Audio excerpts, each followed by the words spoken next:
दोस्तों नमस्कार, मैं हूं आपका दोस्त डॉक्टर सूर्यकांत। आज हम बात करेंगे अपने वे ग्रामीण भाई जो कोरोना से तो ग्रसित हैं, लेकिन ना तो बेचारों की जांच की सुविधा है ना उपचार की सुविधा है। तो क्या करें, कहां जाएं, कैसे कहें अपना दर्द और कैसे मिटाएं इस कोरोना की बीमारी को। बहुत आसान है। अभी अभी नए ग्राम प्रधान चुने गए हैं। उत्तर प्रदेश में 97,000 गांव हैं, 97,000 विलेजेस, 59,000 के करीब ग्राम सभाएं हैं और इस तरह 59,000 अभी अभी ग्राम प्रधान चुने गए हैं। उन सभी ग्राम प्रधानों से मेरा निवेदन है कि अपने गांव वालों को, जिन्होंने वोट देकर आपको जिताकर ग्राम प्रधान बनाया है, उनको लड्डू मत खिलाना, लेकिन एक पल्स ऑक्सीमीटर का इंतजाम जरूर कर देना। अब तक आप सब लोग जान गए पल्स ऑक्सीमीटर क्या होता है। एक छोटी सी मशीन होती है, उंगली में लगाइए और पल्स बताती है प्लस ऑक्सीजन बताती है, इसीलिए इसका नाम है पल्स ऑक्सीमीटर। पल्स यानी कि नब्ज और ऑक्सीजन यानी ऑक्सीजन की मात्रा।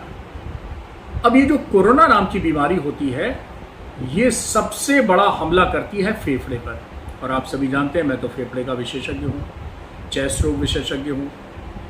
तो सबसे ज़्यादा नुकसान किसको पहुंचाता है ये कोरोना? फेफड़े को। और फेफड़े को जब नुकसान पहुंचाता है तो ऑक्सीजन कम हो जाती है, क्योंकि फेफड़े का काम ही है ऑक्सीजन अर्थात प्राणवायु को शरीर में पहुंचाना। और हर काम में हमें जो प्राण शक्ति मिलती है, ऊर्जा मिलती है, वो किससे मिलती है? ऑक्सीजन से ही मिलती है। बिना ऑक्सीजन के हम कोई काम नहीं कर सकते। अरे भाई, हम जिंदा नहीं रह सकते। हम 3 मिनट से ज़्यादा अगर ऑक्सीजन ना मिले तो हमारी मृत्यु हो जाती है, हम जिंदा नहीं रह सकते।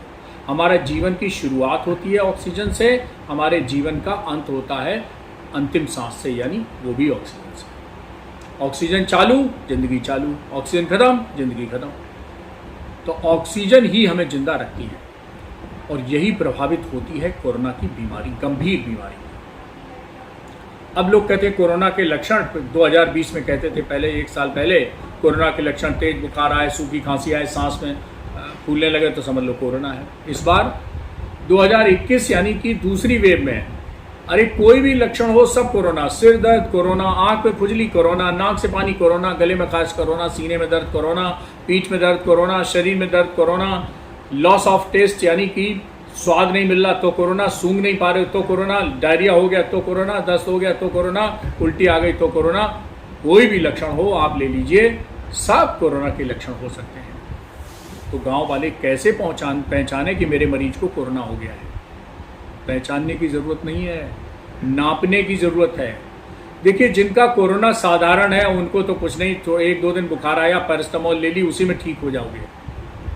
ज़्यादा से ज़्यादा आइवरमेक्टिन और डॉक्सीसाइक्लिन, ये 2 दवाएं और 5 दिन के लिए ले लेना, बस हो गया। लेकिन उनके लिए असली उपचार की ज़रूरत है जिनका ऑक्सीजन नीचे जा रहा है। तो इसके लिए 2 संख्याएं आप याद करिए, एक 94 और एक 90। पल्स ऑक्सीमीटर नपाइए जिनको भी कोई तकलीफ है। पूरे गांव में ये व्यवस्था होनी चाहिए, आदमी, पुरुषों, महिलाओं, बच्चों, सबके लिए।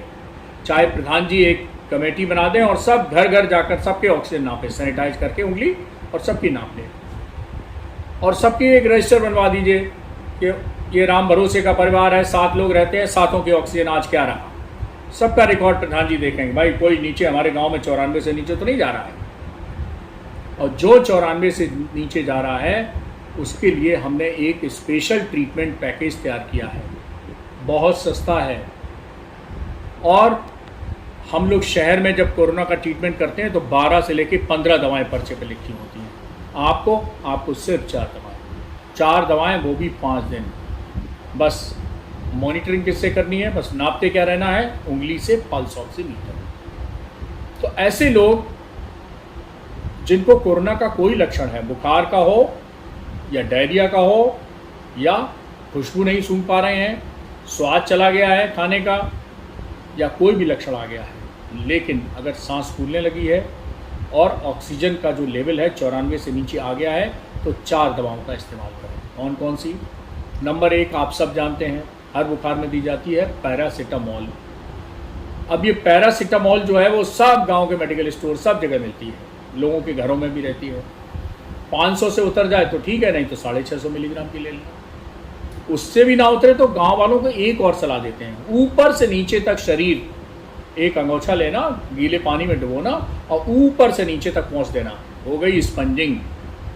बुखार क्या, बुखार के बाबा दादा नाना परनाना सब उतर जाएंगे 15 मिनट के अंदर। तो इस पर अंगोछा गीला करके पूरा और उससे पहुँच दो, पूरा अंगोछा गीला करिए, निचोड़ने की ज़रूरत नहीं, ऐसे ही ऊपर से नीचे तक निचोड़ दीजिए। बाएं, मुंह, चेहरा, हाथ, सिर, गर्दन, पेट, पीठ, पैर सब पहुँच दीजिए, 2-3 बार पहुँच दीजिए, बुखार उतर जाएगा।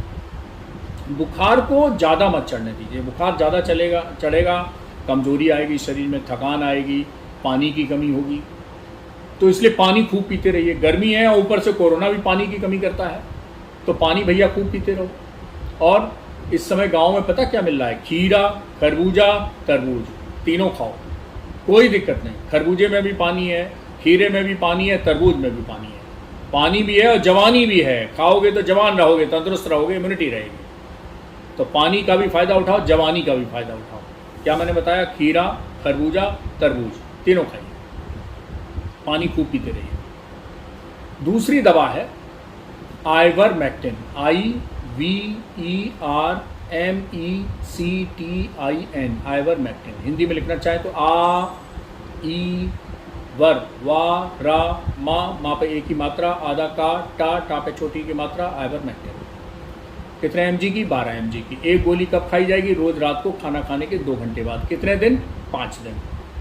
दूसरी दवा है doxycycline, DOXY, doxycycline, CYLIN, doxycycline. कितने mg की, 100 mg की।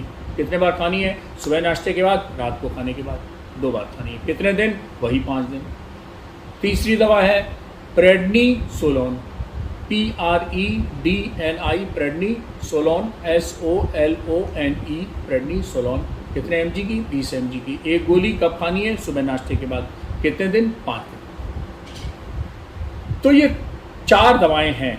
पहली वाली दवा जो है वो तो जब खाई जाएगी जब बुखार लगे। थर्मामीटर ना हो तो ऐसे करके गर्दन पे नाप लेना, ये उल्टा, ये वाला हाथ नहीं, ये वाली इधर से ऐसे करके, पहले अपने गर्दन पे रखना, फिर मरीज के।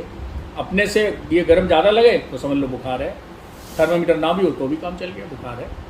तो आप उसको स्पंजिंग करा दीजिए, जैसे बताया, अंगूठा पानी में भिगो के और पैरास्टामोल की गोली दे दीजिए।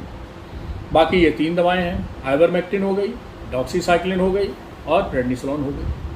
आइवरमेक्टिन, डॉक्सीसाइक्लिन का प्रोटोकॉल ये उत्तर प्रदेश सरकार का शासनादेश भी है, 6 अगस्त 2020 को लागू किया गया था। मैं यानी कि डॉक्टर सूर्यकांत इस शासनादेश के लाने वाली जो कमेटी थी उसका मैं एक्सपर्ट मेंबर था। तो घबराइए मत, इसको हम ही लोगों ने जारी करवाया है। और ये 94 से नीचे ये प्रेडनिसोलोन क्यों देते हैं, इसलिए देते हैं कि 94 से नीचे जब ऑक्सीजन आ जाती है तो फेफड़ा आधा नुकसान पहुंच चुका होता है। पहले वायरस अपनी संख्या बढ़ाता है, तब तक कोई बुखार उखार सांस नहीं फूलती है, वायरस अपनी संख्या बढ़ाते रहता है, आप जान नहीं पाते हैं। फिर फेफड़े में निमोनिया पैदा करता है या नुकसान करता है तो ऑक्सीजन कम होने लगती है। तो जब तक ऑक्सीजन 94 से नीचे जाती है तब तक आधा फेफड़ा जो है वो निमोनिया में कर देता है, नुकसान कर देता है। तो ये स्टेज होती है, ये मध्यम स्टेज यानी बीच की स्टेज होती है। और तीसरी स्टेज होती है जिसमें फेफड़े के अंदर, शरीर के अंदर तूफान आ जाता है, जिसे अंग्रेजी में कहते हैं साइटोकिन स्टॉर्म। वहाँ तक मत जाइएगा, उसके पहले ही काम कर लीजिए, उसके पहले ही उपचार कर लीजिए। 2-3 काम और करने होते हैं कोरोना के मरीज के साथ। एक आपने सुना होगा बड़ा टीवी में, isolation.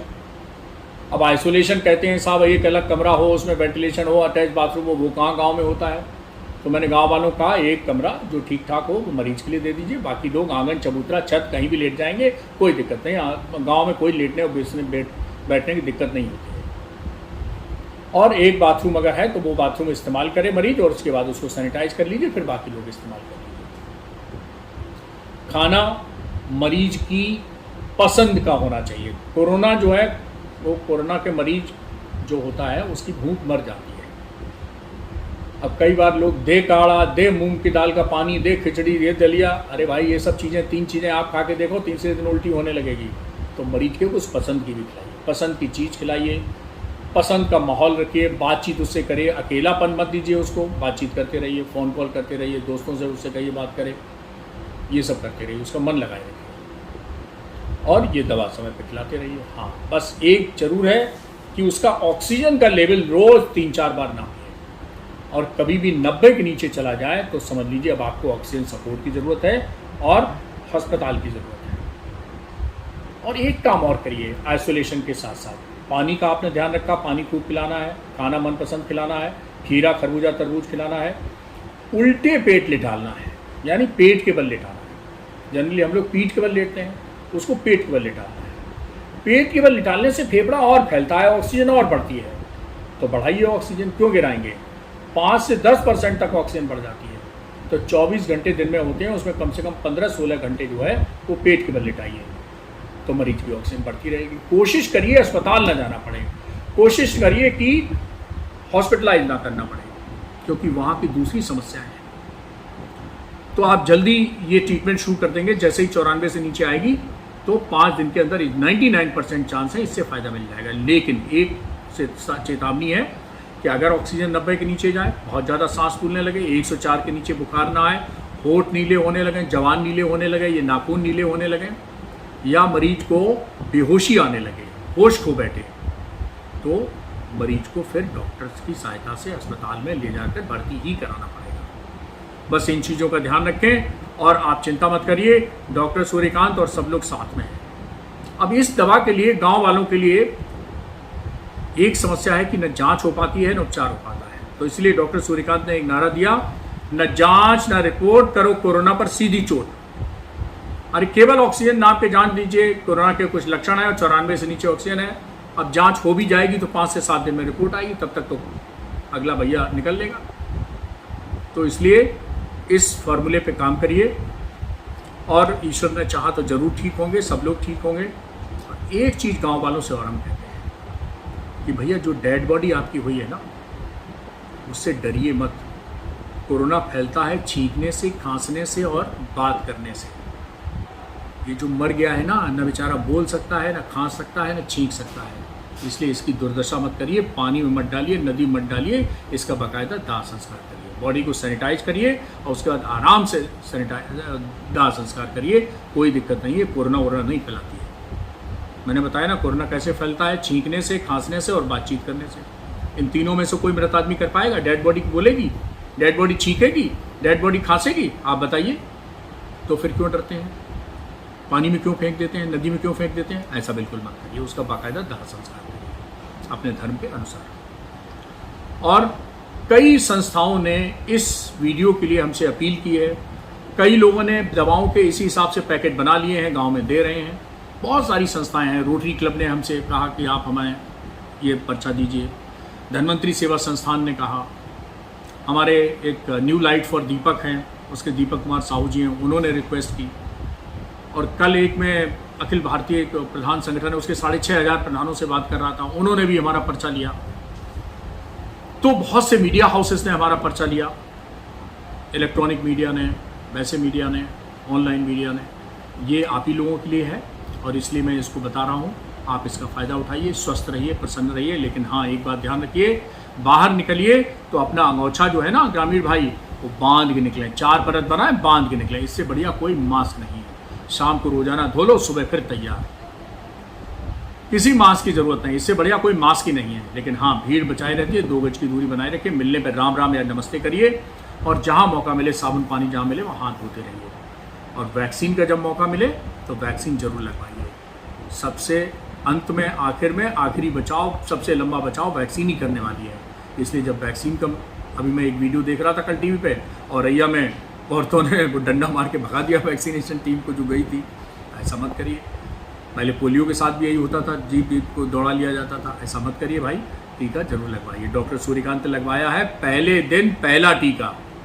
King George medical university जिसमें मैं काम करता हूँ, सांस विभाग का विभागाध्यक्ष हूँ, उसमें मैंने पहले दिन पहला टीका लगवाया हुआ है। दोनों डोज लग चुकी हैं और ईश्वर की कृपा से स्वस्थ हूँ, प्रसन्न हूँ। आप भी स्वस्थ प्रसन्न हैं। बहुत बहुत धन्यवाद।